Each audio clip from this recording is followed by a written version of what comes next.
Hi everyone, hope you're all doing well. Today I'm going to do a follow-on video from a video that I did a couple of days ago, and I'm going to talk about how financial education managed to scam his way to a $3 million portfolio on YouTube, and I'm going to talk about some of the grifting methods he used to get there and some of the things that are going on in the background. Hope you enjoyed the video. Let's get started. So I did this video 2 days ago talking about big stock market YouTubers and their scamming techniques they're currently using on their audience at the moment. We talked about 2 YouTubers, but on the comment section there was definitely a little bit of support coming in for this guy in the left corner, which was a little bit worrying, and I could tell a lot of the people that were coming in with supportive comments were very new investors and the wool has been pulled over their eyes and they're not currently aware to some of the grifting techniques that have been used and are currently being used on them. Now, I am going to say this, I do believe financial education is trying to improve as an investor.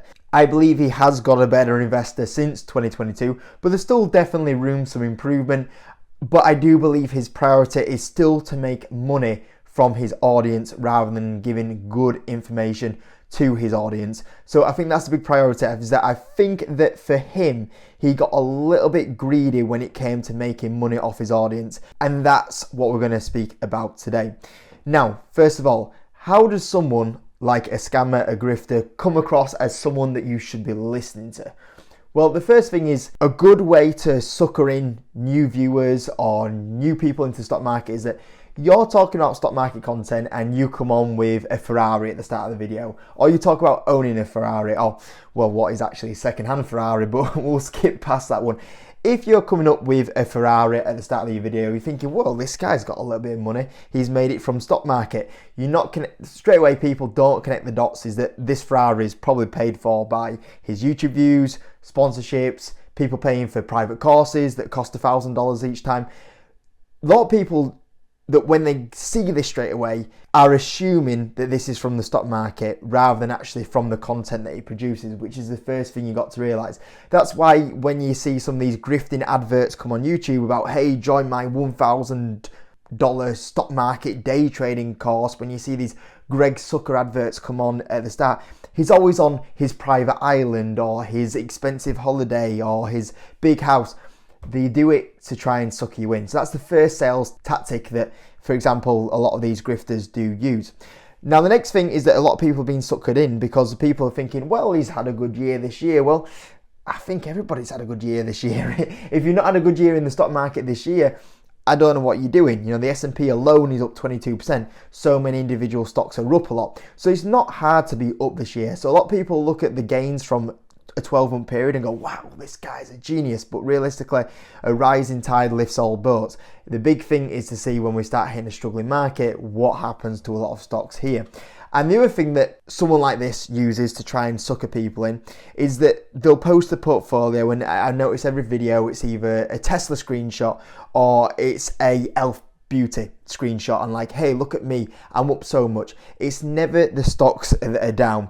And also you'll notice a lot of the stocks that are down are normally sold quietly out in the background. This is a great tactic that financial education uses, is that he promotes the stocks that he's up. Any stocks that he's down, he doesn't talk about, he hides in the background, and actually he might sell them out quietly in the background and hope you don't notice. An example for that is that this is a guy that had a short on the NASDAQ this year. Now, if you look at the NASDAQ's performance this year, it's done absolutely amazing. And that's a position that hasn't worked out, and wouldn't you guess, it's sold out in the portfolio. You'll also notice a lot of stocks that haven't performed that well in previous years have also been sold out the portfolio. Now, if you're not a viewer that's been here for a while, you're probably looking at this portfolio going, absolutely amazing.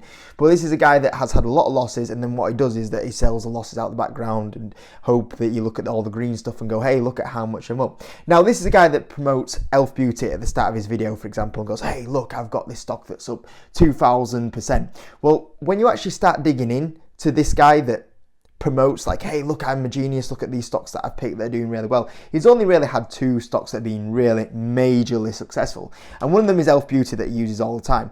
Now, the problem is with Elf Beauty is if you look at the current value, which is 164, he's currently up 157. So realistically, he had only invested $7,000 into this position. Now, this portfolio is worth $2 million, but yet he only had $7,000 into this magic stock that did really well and that he knew was going to do really well. Well, when we actually look at that on a cost basis, that actually works out as 0.35% of the portfolio. So it's all well and good going, hey, look, I'm a genius, I picked a stock like Elf Beauty, but when you actually put that into a position size, well, if you were so confident that that was going to be a winner, why did you only have 0.3% of your portfolio into that position? Surely if you were that confident and you were a stock market genius, you would realise that would perform a lot better than that. And that's something that he uses as a sales pitch, but when you realistically look at it, it's not that great. And on that video that I talked about the other days, I had comments like this, you see, talking about multi-million houses and Ferraris in the garage and a $3 million stock portfolio. And that's how these new investors get sucked into it. You know, they see this here, they see the portfolio, they see the Ferrari and not actually realising how a lot of this has been paid for. Now, when we get into a little bit more detail about how this has been paid for, a lot of this is done through private groups. And when you actually look back at some of the reviews, this isn't my reviews, this is on Trustpilot. If you look back at some of those reviews, you see what actually was going on where Jeremy made a lot of this money. So if you look here, this is a guy that said, I was promised 30% returns. This is another thing that we talk about, Jeremy, is that he has done tactics, quite dirty sales tactics, of saying that you are potentially going to make 30% returns a year from joining his portfolio. Now, you would have to be one of the best investors in the world to get 30% a year. And this guy goes on to talk about, I'm actually down 95%. And he had stocks like Voyager that went bankrupt, TTCF that went bankrupt, very good food company that went bankrupt, Smile Direct Club that went bankrupt. This guy had a lot of stocks that went wrong. You know, we all have stocks that go wrong. If you get 7 out of 10, you're doing really well. Even 6 out of 10, you probably do quite well.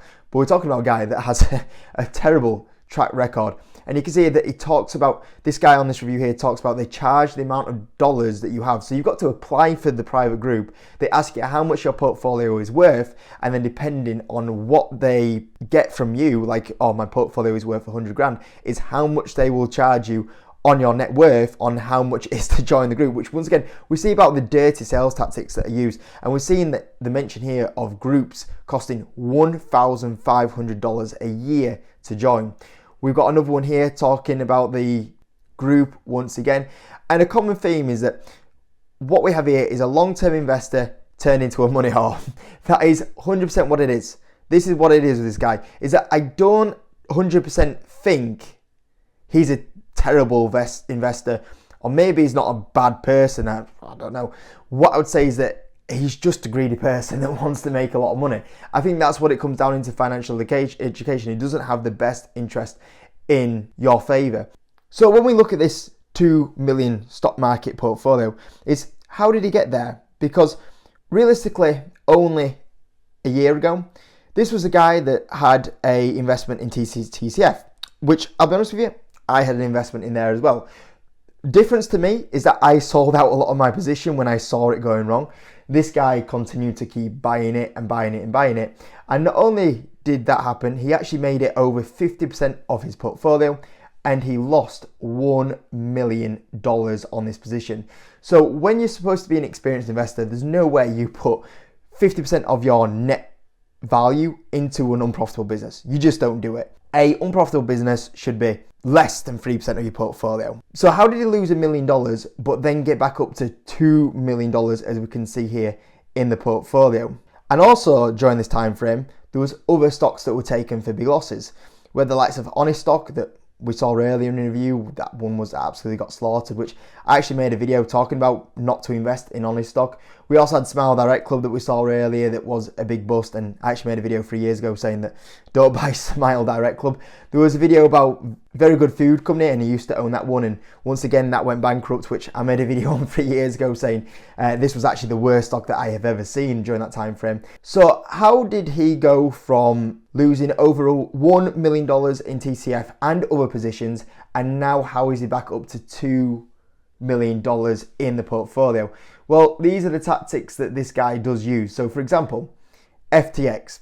This is once again how dishonest some of these YouTubers are. So this is a video here from Chris, and it's about 2 years old. But this is one thing that was massively brushed under the carpet and in my opinion was never dealt with correctly. This is how a guy gets up to a $2 million portfolio without having many successful stock picks, without having a successful business, without having a high paid job. he has to milk his audience. And the ways that he does that is he promotes sponsorships.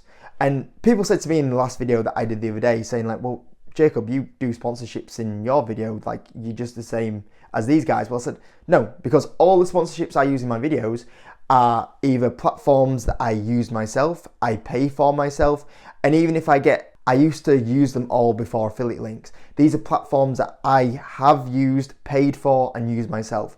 High quality platforms. But this guy takes promotion from the likes of FTX that Chris goes on to talk about. And we still to this day don't know how much he was paid for that.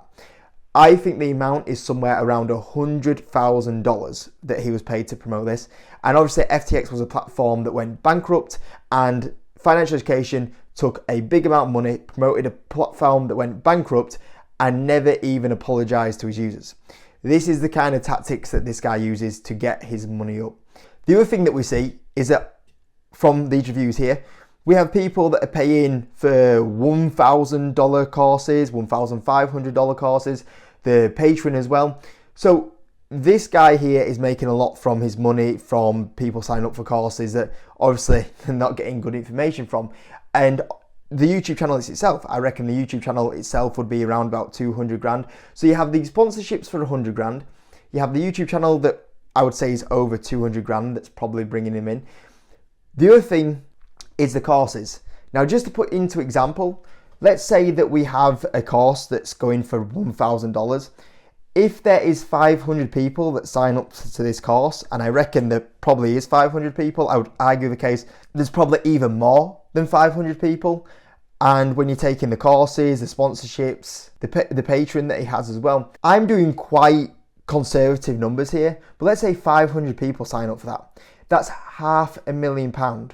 So you're looking at this guy here thinking, well, how has this guy gone from losing all this money, then all of a sudden he lost at least 1 million in TTCF. That's not including the likes of Smile Direct Club, the likes of Honest, the likes of Voyager, for example, the likes of Very Good Food Company. This guy has lost all this money before from these stock picks. How does he then now have a 2 million portfolio? And the reason why he's been able to do that is because he doesn't make it from his stock market gains. He doesn't make it because he has a high paid job. He doesn't make it because he set up his own business. The way that this guy makes his money is by milking his audience and getting people to pay for these courses. And that's how a guy can lose $1 million by sticking 50% in an unprofitable business and then somehow recover it all within a year's time, because he milks his audience by either promoting platforms that are very poor platforms like FTX, for example, by selling expensive courses, or from his views in the YouTube channel. Now, the thing is with the YouTube channel is that even though this guy has historically performed so poorly and even recommended bad platforms to his viewers, unfortunately, because he has this many subscribers, when you have 742,000 subscribers, even though you are probably not recommending good content to your viewers, he naturally comes on top of the algorithm because of the subscribers he has. And that's how he's able to still make up his portfolio, because what you do is you have people that are like this, that come onto the YouTube scene and go, oh, this guy's good, sounds good, I'm going to start watching him, I'm going to start paying for his courses. And they get suckered into it, and they start paying the courses because he naturally comes on top of the YouTube algorithm, and the cycle continues, unfortunately. And that's what happens. And this is why, I need to, call this out with the platform that I do have. Now, overall, my thoughts is that I do think this guy turned full scammer, full greed mode in 2022, maybe even 2023. I do think he's toned it back a little bit in the last kind of 12 months. And I do think he is trying to improve as an investor, but I still think he is far behind where he probably should be for someone that is selling $1,000 courses. In fact, I don't think anyone on the internet, on YouTube, should be selling $1,000 courses unless you had a good 20-year history of beating the stock market with actual 30% returns a year. But my problem still with this guy is the dishonesty to his subscribers. he is still, in my opinion, still very dishonest to his subscribers, because he's making it still look like he's making a lot of money from the stock market, and yet this is more likely played from his audience. We still have no clarity on the FTX situation. This is a guy that took, in my opinion, I would expect, we never saw any money actually released and the actual figures. I'd expect it was over 100k he took for that promotion, and he never gave a public apology on recommending a platform that went bankrupt and the money he was paid to promote that platform. And I still think he's dishonest to his audience. I still believe this is a guy that is selling out stocks quietly in the background and hoping you not notice, like the short on the Nasdaq so far this year and other stocks as well. And I do believe that he's someone that does still sell his losers out quietly in the background and then goes, hey, look at all my winners that I have here. And then, hope you don't notice that they have been sold out here. And I think it's someone that also, as well, sometimes even buys stocks and then sells it out and then buys again to lower his average down to make it look a lot better average than what it was in previously as well. I think that is something that has historically happened with a position like PayPal as well, for example. So I do believe this guy is starting to maybe be a little bit more honest with his audience, but I still believe there is a few smoke and mirrors that he does pull on his audience, especially the new investors, to try and get them to buy his courses, and then the cycle continues. And I think this guy is making it seem like he is making a lot more money from the stock market, when I believe a lot of his gains that he's trying to show off to you guys, especially attract the newer audience in, is from money that he's gained from courses and Patreon and promoting products that aren't actually great products. So I hope you enjoyed the video, and I hope for anyone that is new out there that is maybe not aware of some of these scams that some of these big YouTubers do, is that's actually what's going on quietly in the background, and I hope I made you aware of that one.